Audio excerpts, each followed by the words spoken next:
Welcome to Small Ship Cruise Talk, a show where we share insider tips and first-hand experiences about this outstanding, yet lesser-known form of travel. We are passionate about sharing our knowledge about river cruises, expedition, yacht, and barge cruises, so you are informed when it comes to choosing your own vacation experiences. We're your co-hosts, Dan and Mikkel, and we are your cruise experts and the co-founders of Sometimes Sailing, a website that focuses on small ship cruising. Welcome to Small Ship Cruise Talk, another onboard edition. We are currently on American Cruise Lines. Specifically, we are on American Jazz in the Columbia River. We are very much looking forward to deep diving into our Columbia and Snake Rivers itinerary in the Pacific Northwest, which goes through Washington and Oregon. I say let's just get right into it. Yeah, let's talk about American Jazz, the ship that we are currently on. What's the highlights? Like you said, we are on American Jazz. The ship was built in 2020, so it's not new, but it's not one of the older ships in the American Cruise Line fleets. Last week we talked about American Cruise Lines overall. That is in the show description, so if you haven't listened to that, press pause on this and come back, or listen to that after this. But they have a fleet currently as of summer 2025 of 21 ships, with more coming in the water in the very near future, including in the fall. So we're on American Jazz, again, 2020, and it looks great. I will say something that stands out about this ship compared to, I believe we were on American Serenade on the Tennessee River previously. Right, in 2022, I think it was. Or was it 23? I think it was 23. Yeah. But that ship, we happen to be in a very decorated room if you're watching on YouTube. If you're listening, there's nice furniture. We're on a couch. There's a coffee table. There's a fake plant in front of us that is part of the decorations, interior design in this lounge. But it does feel a little bit barer in terms of decoration than American Serenade. I do like that it still feels like a clean, well-kept ship, and it has some great things about it that we'll talk about specifically to American Jazz. But I wish there was a little bit more ornamentation, kind of like in the lounge area. But there's a lot of similarities. Overall, I agree with you. I think this is a little less ornamentation or decoration throughout the entire ship. I like that we could do laundry on this itinerary. Yeah, that's always the selling point on any cruise. Yeah. And it's one of those things, if you know that, you can pack accordingly, bring half what you would normally bring, or bring more because you can do laundry right on the ship. So the American Jazz can fit 190 passengers. There are 5 decks for guest use. There are 6 decks total, but one is for the crew only. So there's actually 2 decks of outdoor space, which I love, and that is great for seeing the incredible views on the Columbia River and the Snake River. Somebody pointed out to us something that I want to highlight up front, and that is the direction that we sailed. Right. We sailed from Clarkston west towards the mouth of the river, which goes into the Pacific Ocean. So we sailed from Clarkston, Washington, which is just literally a stone's throw from the border of Idaho, Right. where Lewiston is. So you got your Lewis and Clark right up front. Right. But we sailed from there, which is the Snake River, over to the Columbia River out west, and ended, technically it was supposed to end in Portland, but we're ending in Stevenson, which is a beautiful port, and we're going to be bussed over to Portland to end. But I think that it was Harry, the educator on board, that pointed out that we are sailing in the direction of the prettier views. So if you sail from Portland to Clarkston, because it does the reverse, you're kind of getting the highlights and the incredible view up front. Right. And it's not that the Snake River is a disappointment. It's just that the scenery can be very brown during summer. Right. Yeah, and we experienced that. At the beginning of the trip, everything was very brown, and it felt almost desert-like. Yeah, it did. It was still beautiful. 'Cause Right. we live in Florida. There's not a mountain there. Not that we haven't lived other places that have mountains like North Carolina, but it was very pretty. But sailing from the Snake River, which is brown during this time of year, it is the end of June. They said 2 weeks ago it was nice and green, Right. but the end of June into the Columbia River was really a stunner. And even today, our last day, which was a day of sailing, I was just in awe. And look at this, look at that, look at this scenery. And it just really drove the point home that America truly is beautiful Right. And big. and really big. Just looking at the forests and the mountains, you really get this sense of how small you are, but also how much these two rivers meant to the communities along it. Right? I mean, you get that on kind of any river, but for me, I really felt it on this trip of how the river is a source of enjoyment and recreation, but also commerce, because there was shipping and other industry on the river. Let's get into a little bit of the highlights because your point about commerce was really a point that was driven home. Is that phrased properly? It was a point that was drived home. Nope, driven home. We're driving the point in an automobile alongside the river. Just like the trains, there are many trains on Right. this. You see a lot of trains along the river. And we stopped in Astoria. So Astoria is in Oregon. It is, I want to say major city, not as major as Portland, but way bigger than somewhere like Stevenson, where we are right now, that the population I think is 2,000 people. Right.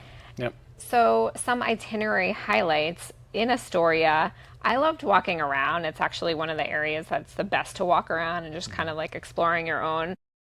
There was a guided walk that we participated in and saw Fort Astoria, which was Fort George when the British took over, which is why Fort George Brewery is right there, that we got some spruce tip beer, which is a good local thing to get. Just like in Alaska, actually, it reminded me of that, which actually the evergreens and some of the landscape reminded me of Alaska. You got a Pilsner. So definitely a good beer town. The guide joked that Astoria is a drinking town with a fishing problem. It was fun that Astoria had some Scandinavian roots. They even have a little parklet that was dedicated Right. to the Scandinavian nations because immigrants had come over from there. And the gloominess and all the seafood felt like Scandinavia, and we love Scandinavia, so that was really fun. But our American Cruise Lines lanyards or name tag Right. got us into the Maritime Museum that was right there. And I loved seeing more about the river with the Coast Guard because when we got off the ship, the Coast Guard was right there. So it was so cool to see some stats and facts and fun figures about the Coast Guard. It gave me a completely new respect for the Coast Guard and the training they have to go through. And the mouth of the river where it converges with the Pacific Ocean. I'm pretty sure they said the most dangerous area for the waves and such motion of the ocean on the planet. So like currents. Yes, and because the currents waves. that come, I'm no meteorologist or oceanographer, but they said the currents that come down from Alaska, they are just so dangerous. And there are so many shipwrecks that have happened in that area. And actually, we learned that the Astoria pilots, the Columbia River Bar Pilots Association, they are the ones that jump on the ships to guide them into the river. Right. Every ship that is coming in from the Pacific Ocean to the Columbia River, as I understood it, legally is required to have a pilot on board because there is a sandbar there. That's why it's the bar pilots, not because they're drinking. No drinking. They are guiding them into the river. Now, we didn't have to have that on board because we didn't go past the river. Our American Cruise Line ships only went on the river in Astoria. But it was kind of cool because it was brackish water. It was saltwater meeting fresh river water. So we saw a sea lion kind of out our window. Right. And then when we sailed away, I said to Dan, I said, I'm so glad we saw that little guy swimming around because we're not going to see him when we go back east on the river to port in Stevenson, which is where we just ported today. So I really liked Astoria. What's a highlight for you from this cruise? What's interesting, American Cruise Line does something so well, and it's truly in their name. They highlight America. Yeah, of course. They give a lot of thought to the amount of education, the guests they bring on board. A lot of thought also goes into the musical guests they bring on board and connects you with the area that you're cruising through. Yeah. And gives you much better context of how it fits into the history of the United States. Yeah. And I really enjoyed the educational aspect because it's been so many years since we've been in elementary and middle school learning about Lewis and Clark. And the educator on board is actually a history teacher in the school system. So that's really fun. And it was such a good refresher in the Louisiana Purchase and America in the 19th century and Thomas Jefferson and John Adams and when the Louisiana Purchase happened and why Lewis and Clark were commissioned or paid to come out here to map it, and the Oregon Trail and Sacagawea, you know, the famous Native American.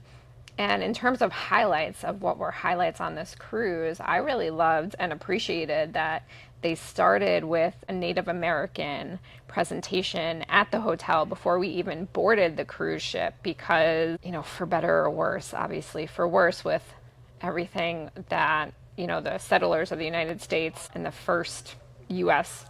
residents or citizens did was drive out the Native Americans from their native land. So I very much appreciated that it started off that way to recognize the Native Americans. I think it draws that right back into it about understanding or really learning about American history, the good, the bad, and the things that we may not want to recognize or relive, but it's packaged in such a way that it's easily digestible. I mean, it's enjoyable because you're on a cruise, but also it's just interesting because it's literally the things that the guest speaker or speakers are talking about outside your window. That's true. It's easier to have a connection to it and remember it than learning about it in a classroom. Yeah, it truly brings it to life. Yeah. And you get to experience it with a glass of wine. I love that. Harry did a number of presentations that really talked all about the history and we could ask him questions and everything. Another highlight for me being docked in Stevenson right now is the hike that we did. So I guess you could say, yeah, for sure, the most strenuous of all the excursions offered. It was a hike. And if you're curious about the cost of the excursions with American Cruise Lines, because it's not all inclusive in terms of the excursion, so you can, you know, not pay for things you don't want and then add on things you do. They really ranged anywhere from $15 for the Sacagawea Center up to $145 was the most expensive for the hike that we did. And this was a hike on Beacon Rock, part of the Washington State Park system.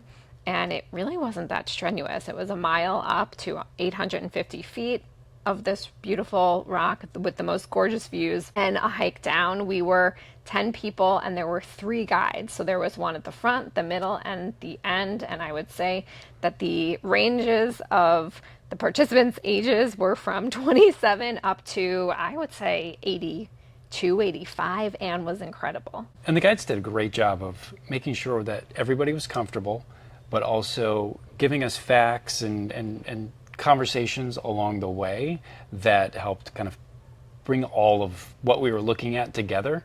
And they had all that local knowledge of, oh, remember last year when there was a fire on the island over there, or, you know, when I was running on the trail down here, there was a herd of elk or something that was really interesting and it brought a lot of color to the hike. And visually, the landscape was so colorful. Greens and blues, we saw it on a gorgeous day. And back to your point about how wonderful the guides were, they had water, they had snacks, they, you know, made sure we were well taken care of. So if you are considering this cruise, this itinerary, and you are on the fence about the Beacon Rock hike, I would say don't hesitate. It's really not that strenuous. They gave us walking sticks. I like a walking stick, especially for the walk down. You never know. Actually, the walk at the, I always mess up this name, but Malona, I'm going to put in the show notes, falls, which are the most visited falls in the state of Washington. They are 650 feet tall, and it is the Largest falls that continuously runs with water year round, which to me, I didn't ask the guide, but means they're bigger falls, but they're just not flowing all year round.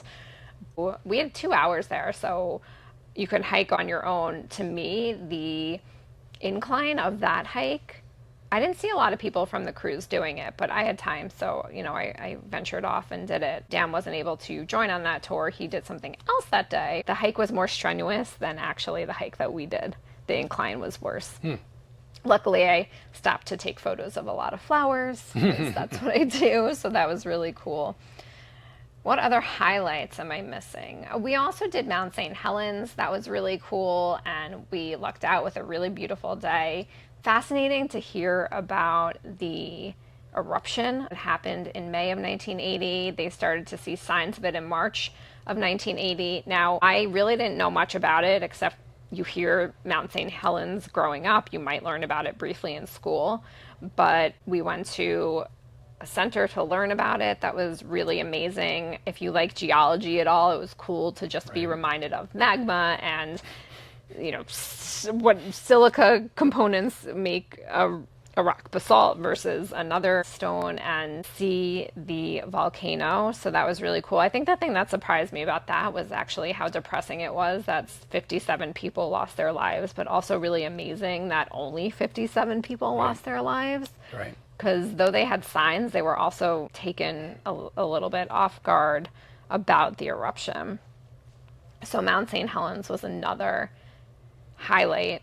I want to talk about a little bit of the landscape that we saw or have seen, because this is the last day, so we're still seeing it along the river. I love the kite surfers that we have seen in the port of Stevenson. This is one of the windiest ports in the United States, we are told, especially, on the rivers. So there's a lot of kite surfers. The river itself is very wide, which was a little bit surprising for me. A couple of weeks ago, we were in Europe on the Rhine, and that's a lot narrower.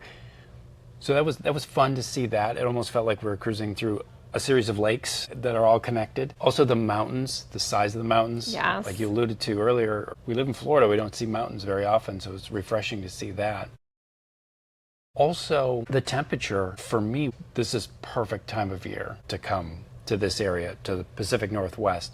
We had warm days, we had cooler days. I think we only had 1 or 2 days of rain. So overall, it was great weather and a nice range of weather. And it barely rained at that. Right.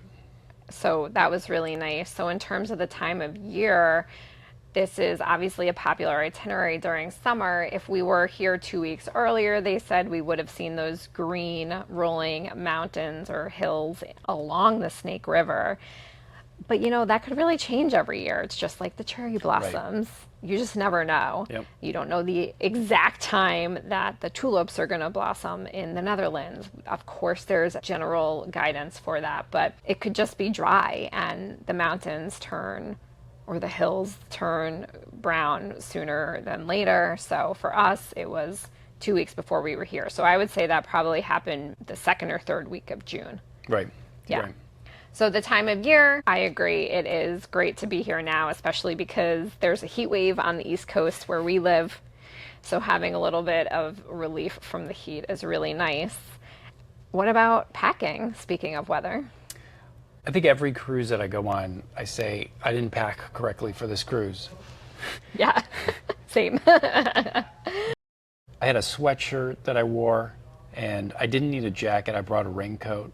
A jacket in terms of like an outer layer or a dinner jacket? Yeah, something for an outer layer. Okay. For outside. But that is a good point. I also didn't bring a jacket for dinner. Yeah. Didn't need. It's very informal. It's very informal, very approachable. Mm-hmm. The menu is approachable. The staff or the crew is approachable. Yeah. And it does feel very American. Right, compared to like a European sit-down formal, more of a formal dinner setting on board. And last week we talked a little bit about the dining situation and how that works on board, the open dining and the menu. It's pretty much a continental menu, so we're not going to get into that. But if you are listening to this episode and you are wondering what the food is like, please go back to last week's episode, which we will put in the show notes, about American Cruise Lines in general. And also to your point about packing, I did take my Patagonia coat, which, is really thin and bunches up to nothing. I was surprised you didn't, because you usually do, especially for layering. Yeah. Things I packed that I didn't need, a dress. I'm wearing a dress right now because I never wore it during this cruise because it was too chilly, like off the ship. It was a little bit just too cold for my dress liking. It wasn't warm enough. Yeah. And then, it's not fancy at night, like Dan said, so I didn't wear a dress to dinner. And I'm glad I brought a cardigan and a shawl because the dining room was cold. I'm glad that I brought the 2 layers. I brought a raincoat as well, a really thin raincoat, and I brought that Patagonia. I'm sad I didn't bring a sweatshirt because I like to be comfy cozy, and that would have been really nice, especially for days that we were sailing, and it's so lovely to sit outside. And it's so nice that you can get your meals delivered to the upper deck because it's just so wonderful to eat out there and look at the Columbia River and the Snake River. And also there's a grill option out there, which we touched on last week as well. One of the last things, in my opinion, sets American Cruise Lines apart is how they cater so well to people with different levels of mobility.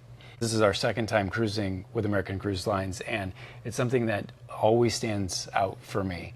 And how they are accommodating and helping passengers who need a little extra assistance, but even the way the ships are built, it's very accommodating for all activity levels. Yeah, that's so true. And I love learning from the older passengers on board. We are amongst the youngest. People ask us if we are the youngest when we're on the ship. They ask us if we're the youngest when we're off the ship. When we tell people about our experience, we don't mind being amongst the youngest. There's so much to learn from all the fantastic, avid travelers on board. Right. And I love hearing what itineraries they love that they went on in the United States with American Cruise Lines. A lot of repeat cruisers, which is just a testament to the brand. Yep. And being a part of their loyalty program, which is the Eagle Society. So I can't wait to sail with American Cruise Lines again. I really do recommend them, especially if you are looking to explore the United States more. And then just one other thing I want to mention about American Cruise Lines and this particular itinerary is that about 30 passengers of the group on board went to the national parks beforehand. Right, yeah. American Cruise Line does such an interesting mix of itineraries.